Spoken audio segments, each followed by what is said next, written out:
கால்நடை திருவிழா போன வருஷம் இதை பற்றி நான் கேள்விப்பட்டேன்.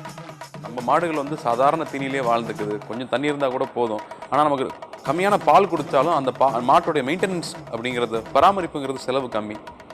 இப்படி நிறையா விஷயங்கள் வந்து ஒவ்வொரு இனத்துக்குமே அந்தந்த தட்பவெப்ப நிலைக்கு ஏற்ற மாதிரி தான் ஆண்டவன் வந்து ஒவ்வொரு விலங்கினத்தையும் படைச்சிருக்கான். அப்படி இருக்கிறப்போ வெறும் உற்பத்தி ஜாஸ்தியாகுங்கிறதுக்காக நம்ம வந்து தானியங்கள்லேருந்து மாடு வரைக்கும் வெளியில் போகிறப்போ நம்மளுடைய இனம் நம்மளுடைய அடையாளத்தை இழந்துக்கிட்டே வரும்.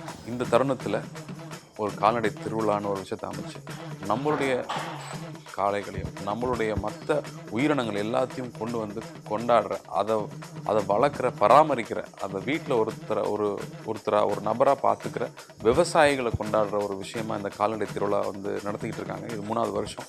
போன வருஷமே நிச்சயமாக அடுத்த வருஷம் நான் இதை கலந்துக்கிறேன்னு சொல்லியிருந்தேன். ஸோ இந்த விழாவுக்கு அவசியம் வந்து கலந்துக்குங்க.